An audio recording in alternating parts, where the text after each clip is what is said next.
estos momentos a dos amigos de esta casa, de este espacio libre como el viento, a Kurt Harvard, escritor y periodista, a quien saludo con mucho gusto. ¿Cómo estás, Kurt? Muy bien, Vicente. Buenos días a ti y a toda la auditoría. Gracias, te mando un abrazo, Kurt, y también saludo al querido Manuel Pedrero. Querido Manuel, gracias por estar aquí y gracias por lo que ya expuse anteriormente. Un abrazo. Hola Vicente, muy buenos días a todo el auditorio de Sin Censura y también al buen Kurt, que lo apreciamos y aquí estamos al pie del cañón con problemas técnicos, pero aquí a la cita. Buenas tardes. Con lo que tenemos y como podemos, pero vamos con todo, mi querido Manuel Pedrero, mi querido Kurt Harvard. Oye, Kurt, pues se burlan del presidente Andrés Manuel López Obrador de incluso hablar de una tregua, de una alianza para no tener conflictos, guerras en el mundo por 5 años, pero yo no he escuchado a los líderes mundiales de las grandes potencias hablar de esto que con mucho humanismo el presidente Andrés Manuel López Obrador reafirma, confirma hoy en la mañanera, en momentos en que, por ejemplo, el gobierno de Joe Biden, el gobierno de Estados Unidos, provoca casi la tercera guerra mundial al permitir que vaya Nancy Pelosi, la presidenta de la Cámara de Representantes, a Taiwán, en algo que considera China una provocación. Pues creo que hay que reconocer precisamente los dichos del presidente Andrés Manuel López Obrador, las propuestas que podrían terminar en la ONU, en donde el secretario general, el secretario Guterres, ha precisamente prendido las alertas por estos jaloneos entre las grandes potencias mundiales, Kurt. Sí, Vicente, es un tema de suma importancia, ¿no? El que tocas aquí. Pues antes que nada me parece una propuesta de sensatez por parte del presidente de México, ¿no? En el momento en que parece que ningún otro líder del mundo pues está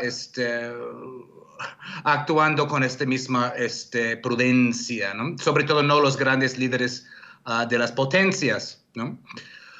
Y me da gusto ver, ¿no?, un México que se esté proyectando, ¿no?, a asuntos internacionales, ¿no? Algunos podrían decir que es una propuesta utópica, y en cierto sentido sí lo es, ¿no?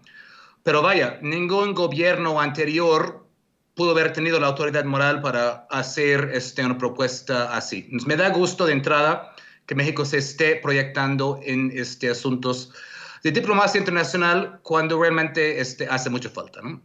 Lo que vemos ahora en el mundo es unos Estados Unidos que está actuando no solamente con su beligerancia de siempre. Esto de Estados Unidos se espera, ¿no? Pero con una imprudencia realmente que asusta, ¿no? Que asusta ahora. En el asunto de Ucrania, ¿no?, aunque obviamente condenamos la invasión, ¿no?, por parte de Rusia, lo que vemos es que en Estados Unidos, que lejos de querer desescalar el conflicto, lo está usando y la está usando cada vez más, ¿no? Lo que en un mes piensa que es, pues, es algo demasiado, ¿no? Ese tipo de armamento sería demasiado para enviar a Ucrania. Ya 2 semanas después está enviando ese tipo de armamento. Ya se está metiendo cada vez más en una guerra proxy y una guerra de terceros con Rusia a través de Ucrania, que obviamente beneficia mucho a la empresa armamentística de Estados Unidos, pero no hace nada para llegar a la paz en la región. De hecho, lo que va a hacer es prolongar la guerra en Ucrania con cuerpos ucranianos enfrente, ¿no? No de Estados Unidos, sino de ucranianos, ¿no? Cuando realmente ya hay un mapa ahí de ruta para intentar llegar a una paz ahí, al que pudo haberse logrado desde antes, ¿no?, que es exigir que Ucrania sea un país neutral y que se respete los acuerdos de Minsk y Minsk II, ¿no?, de hace varios años. Bien, en cuanto, al mismo tiempo, en cuanto a el asunto de Taiwán, vemos una provocación increíble por parte de la jefe de la Cámara Baja de Estados Unidos, Nancy Pelosi, que llega a Taiwán en lo que es casi una visita de Estado, ¿no? En un avión de las Fuerzas Armadas ahí, ¿no? Recordemos que Nancy Pelosi no es cualquier persona en el gobierno de Estados Unidos, es la tercera en mando. Después del presidente y el vicepresidente, luego va la jefa de la Cámara Baja. Entonces, ella está en el mando directo a la presidencia, ¿no? Por eso la importancia de su papel y la importancia de lo que hace cuando hace visitas, ¿no? Entonces, ella llega a Taiwán con todo el aparato como si fuera una visita de Estado, ¿no? Cuando Estados Unidos sigue, por lo menos en papel, observando la política de una China, ¿no? Es decir, por lo menos formalmente Estados Unidos pues sigue desde el gobierno de Nixon con la política de una sola China, ¿no? No dos, ¿no? Me parece de una insensatez increíble, ¿no? Parece que Estados Unidos está haciendo todo como para provocar al mismo tiempo dos poderes nucleares grandes, ¿no?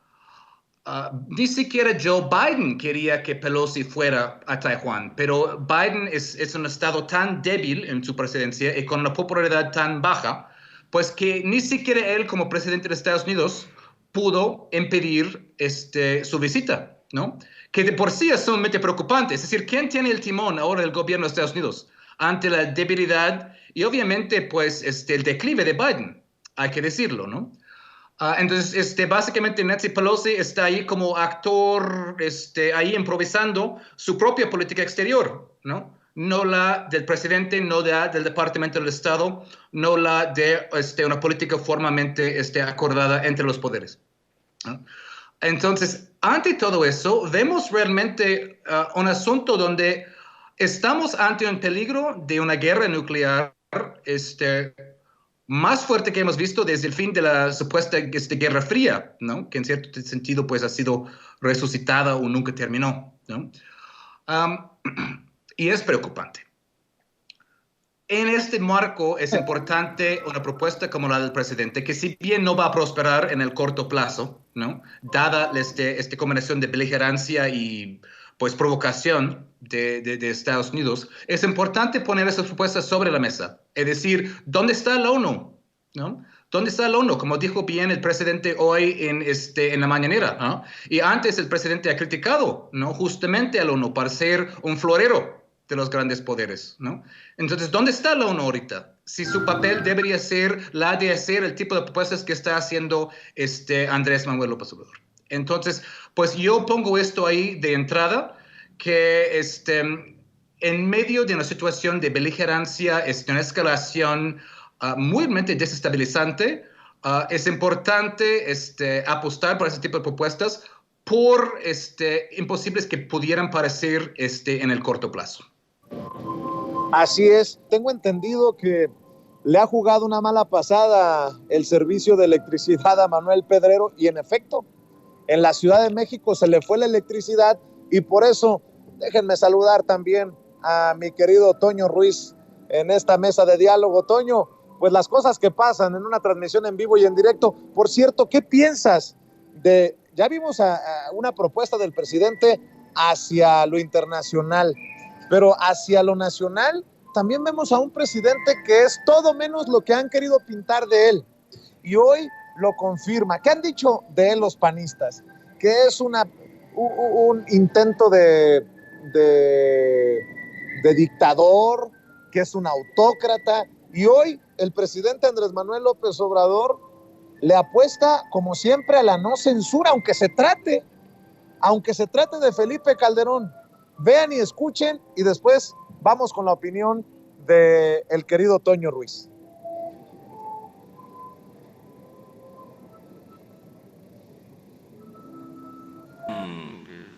Pues son enfoques distintos, es que somos distintos, son dos proyectos distintos y contrapuestos.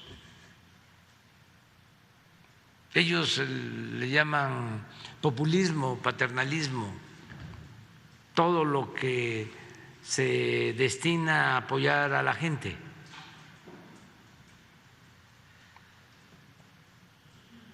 Y consideran que es fomento.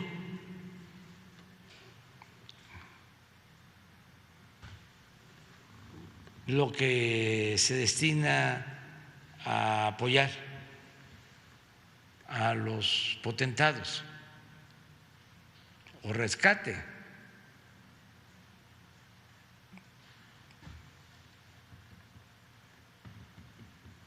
Y además, pues mucha hipocresía en todo esto. Ya hemos dicho que la principal doctrina de los conservadores es la hipocresía, pero tiene el expresidente Felipe Calderón todo el derecho de manifestarse. Y hasta me da gusto que no coincidamos.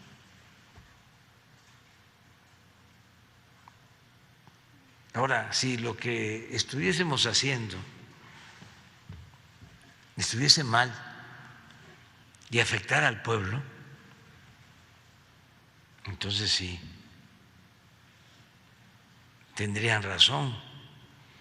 Y nosotros, en vez de caer en la autocomplacencia, tendríamos que rectificar, pero no. Fíjate qué importante lo que está diciendo el presidente Andrés Manuel López Obrador, Toño. Que revisen lo que están haciendo esos que son retuiteados o retomados por los que tanto daño le han hecho a México. Sí, nos cae como patada al hígado que Felipe Calderón, con mucho descaro, critique, opine, pero al final todos somos libres, dice el presidente Andrés Manuel López Obrador, pero hay muchos que se dicen del movimiento que terminan siendo tomados como carnita por los neoliberales. A eso me refiero, mi querido Toño. Sí, esa es la realidad. Te saludo con mucho gusto, Vicente. Saludo a Kurt Hartberg aquí en Sin Censura. Fíjate que ahora que el presidente pues dice que tiene todo el derecho de manifestarse Calderón, hay que plantear cómo es que en otros momentos históricos de México ni expresidentes ni ciudadanos de a pie podían expresarse libremente como lo hace hoy en medio de la hipocresía y de una calidad completamente nefaria Felipe Calderón. Esa es la realidad. Quiero mencionar que hemos detectado en redes sociales también, junto con esta campaña que quiere difundir que supuestamente hay unos videos que tiene guardados Enrique Peña Nieto, hay otra en la que se asegura que López Obrador hace listas sobre tuiteros. Y yo digo, bueno, no creo que haya listas sobre tuiteros, no creo que haya algún tipo de enfrentamiento claro por parte del gobierno hacia la expresión libre de muchos, porque se han aventado a incluso mentarle la madre en su cara, ahí en México, al presidente López Obrador. Me recuerda cuando tú por primera vez le mentaste la madre a Enrique Peña Nieto. Lo hicimos, lo hiciste tú desde los Estados Unidos, porque si lo hubieras hecho en México, te hubieras seguramente visto en muchos problemas. Muchos mexicanos enfrentaron una persecución terrible, no solamente en tiempos de Enrique Peña Nieto, sino en tiempos de Felipe Calderón. Tenemos que mencionar hasta el cansancio el caso de alguien como Jesús Lemus, quien precisamente al exhibir vínculos que tenía la hermana de Felipe Calderón con un líder del crimen organizado en Michoacán, y al exhibir los vínculos de Genaro García Luna precisamente con el crimen, pues se le fabrica un delito, lo meten a la cárcel, lo torturan las mismas autoridades y lo dejan en Puente Grande un largo tiempo hasta que después le dicen, bueno, disculpe usted, no era usted al que acusábamos precisamente de crimen organizado.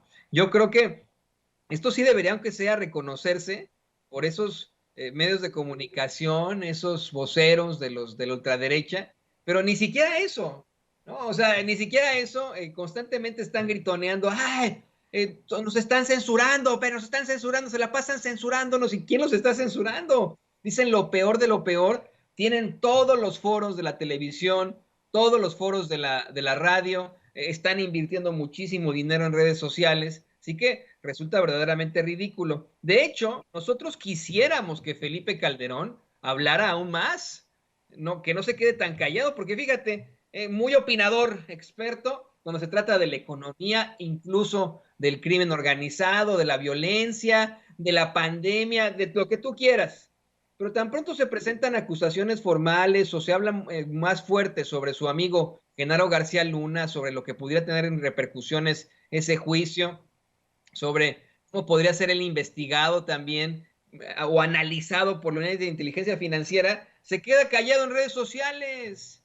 Esa es la gran hipocresía. Necesitamos, en todo caso, que siga hablando, que se siga... es como estos cuates que, perdón que interrumpa con esto, ¿no? Es como estos cuates que nos atacan en Sin Censura, que dicen ser obradoristas y son más panistas que la chingada, ¿no? Estos cuates, pues, constantemente se embarran ellos mismos, ellos son los únicos que se exhiben ellos solos, ¿no? Con su discurso, lo mismo con Felipe Calderón, él es el que se embarra solo y pues que siga opinando. Yo sé que usted a lo mejor que nos ve, que nos escucha, le molesta muchísimo lo que dice Felipe Calderón en redes sociales. Oiga, esto es un precedente absoluto para la Fiscalía de Nueva York.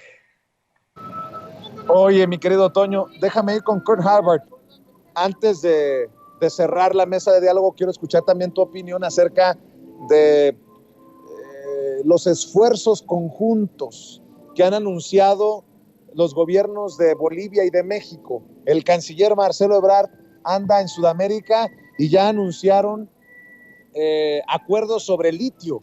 Me imagino que al sur suena muy importante retomar el tema del litio para la industrialización, para la explotación, insisto, hacia el sur, pero hacia el norte yo creo que no cayó muy bien que digamos que Marcelo Ebrard ande haciendo acuerdos con el gobierno de Bolivia. Importante lo que se anuncia desde Sudamérica por parte del secretario de Relaciones Exteriores, Kurt. Sí, Vicente, yo celebro muchísimo esta noticia. Yo creo que es exactamente por ahí donde hay que ir, ¿no? México tiene uno de los depósitos de litio más importantes en el mundo, en Sonora y en otros estados de la República, ¿no? Y ya se ha tomado el paso muy importante de nacionalizar el litio, ya, ¿no? Hay unas cuantas concesiones que se realizaron en gobiernos anteriores que están siendo revisadas, pero la nacionalización del litio llegó a tiempo para impedir pues, lo que ha pasado en otros ramos como de otros minerales, ¿no? Esto lo celebro ya. Pero obviamente hay otros países en América del Sur que tienen importantes depósitos de litio. Hemos visto claramente el caso de Bolivia, ¿no? Que ya desde hace años, ¿no? El gobierno del MAS, ¿no? Ha estado trabajando para desarrollar sus depósitos, ¿no? Y esto incluso fue un factor importante en el golpe de Estado, ¿no? Que vimos en el 2019, como bien dijo Evo Morales en su tiempo, y confirmado por Elon Musk, ¿no? De Tesla. Decimos que podemos hacer un golpe de Estado cuando nosotros queramos, ¿no? Entonces, fue una enorme victoria del pueblo boliviano de revertir en un año este golpe, y vemos ahora a los Salvador Áñez, que ya está en cárcel donde merece estar, ¿no? Por mucho tiempo, ¿no? También Argentina, es decir, hay otros países de América Latina que tienen importantes depósitos de litio, ¿no? Entonces, yo creo que lo que es importante con ese tipo de acuerdos que se están tejiendo, ¿no? Es un asunto donde el litio no solamente debe ser vista como un mineral primario para exportación, ¿no?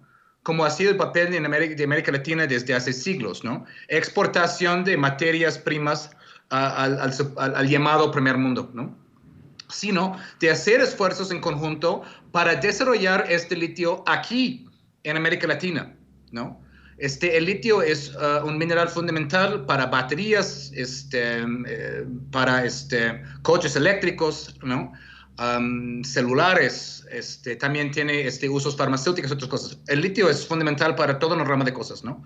Entonces, lo que quiero ver son esos esfuerzos en conjunto internacionales para realmente desarrollar el litio aquí en América Latina, en lugar de solamente venderlo al mundo llamado desarrollado, ¿no? Ya Bolivia ha hecho avances en el asunto de coches eléctricos. ¿Por qué no podemos hacer coches eléctricos en México, en América Latina, ¿no? ¿Por qué no se puede usar el litio no solamente como materia prima, sino como un motor para un desarrollo más sofisticado, ¿no? Eso no va a pasar de la noche a la mañana, ¿no? Eso no pasa de la noche a la mañana, pero haciendo esfuerzos en conjunto, se puede hacer una industria, una empresa para América Latina de litio, ¿no? Y ahí empezamos a ver pues, propuestas muy interesantes, muy, muy interesantes en ese respecto. Recordemos que ahora estamos viendo que con la guerra en Ucrania, con las tensiones en Taiwán, ¿no? Por ahí. Recordemos bien de dónde vienen todos los chips del mundo. Gran parte de Taiwán, de Corea del Sur, ¿no? De esos países. Entonces, si hay una guerra en Pacífico o incluso aumento de tensiones, ¿qué va a pasar con los suministros de chips? ¿No? Que pues todo depende de eso, ¿no? Entonces, lo que estamos viendo ahora es pues un paso hacia atrás de este sueño de la globalización neoliberal, ¿no? De los 90s y primeros años de este nuevo siglo. Y estamos viendo una creciente nacionalización y regionalización de cosas. Porque justamente hemos visto que entre la pandemia y esas crisis de guerras y tensiones, ¿no? No se puede depender, ¿no? Tan ilusoriamente de la cadena de producción globalizada. Por eso China está haciendo nearshoring de muchas de sus empresas aquí a México, ¿no? Para estar cerca al mercado de Estados Unidos, ¿no? Entonces, es en marco de todo esto que el asunto de crear una empresa pública para América Latina de litio es tan importante en el contexto en un mundo donde las cadenas de producción han sido desestabilizadas por la crisis sanitaria y por esos conflictos bélicos, donde Estados Unidos está teniendo, como mencioné en mi primera intervención, un papel sumamente provocador. Querido Kurt, me parece que acabamos de perder la comunicación con Vicente Serrano, pero pues, ¿qué te parece que vamos a otro tema importante de estos que estamos planteando? ¿Ya tenemos a Vicente? Perdón, quieren que, no, discúlpenme, le voy a pedir un favor, que me manden la indicación porque no los escucho bien, discúlpenme. Más bien me parece que tenemos que seguir con el programa y pues en esto me piden que participe en la mesa, yo, querido Kurt, también para cerrar sobre este tema, y le pido a don David que nos grábenos, don David, al hablar precisamente de litio, de cómo es que es absolutamente necesario su explotación. Yo lo que quiero decir en cuanto a este interesante tema es que seguirán habiendo muchas pues situaciones ajenas a tanto Bolivia como a México, ajenas de parte de empresarios y de gente con mucho poder en todo el mundo. Como bien menciona Kurt Hagbarth, no es una situación pues vamos, una situación no clara el hecho de que haya ocurrido un golpe de Estado recientemente en Bolivia. El mismo gobierno de Bolivia, el mismo Lucho Arce, actual presidente de ese país, el mismo Evo Morales, ese líder legendario de esa nación, hablan de cómo esto pues se fraguó precisamente por los intereses que tienen con el litio, con ese mineral del futuro. Yo creo que incluso se podría agregar a este esfuerzo latinoamericano, si en algún momento se permite, pues la participación de otros países para que se pueda explotar de mejor manera y que sea un elemento que se pueda utilizar en todo caso en su momento por parte de, solamente el Estado. Me parece que ya tenemos de vuelta a Vicente Serrano. Regresamos contigo, Vicente. Muchas gracias, Toño. Y cerremos aquí agradeciéndole también a Kurt Hagbarth que haya estado con nosotros aquí en Sin Censura. Mi querido Kurt, gracias por siempre llegar a las citas con la audiencia de Sin Censura. ¿Por qué no cerramos invitando a la gente para que te apoye, para que te respalde? Sí, gracias, Vicente, a todos. Yo estoy en Twitter, ¿no? @KurtHagbard, ahí mi nombre completo, ahí me pueden seguir, ahí posteo mis ideas y mis artículos. También escribo para la revista Jacobin, ¿no? Este mes voy a tener una entrevista muy interesante con Carlos Pérez Ricard, ahí que es un miembro de la Comisión de Verdad, acerca de la guerra sucia en México. Vamos a hablar de eso en mi nueva entrega en Jacobin. También escribo una columna en Sentido Común cada primer lunes del mes. Esta vez fue acerca del TLC, el TEMEC.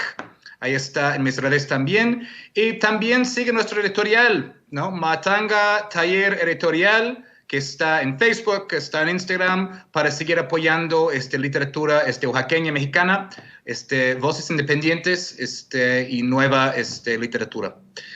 Aquí estamos. Te mando un abrazo, Kurt. Muchas gracias por acompañarnos. Y Toño, tú también tienes tu cuenta en Twitter.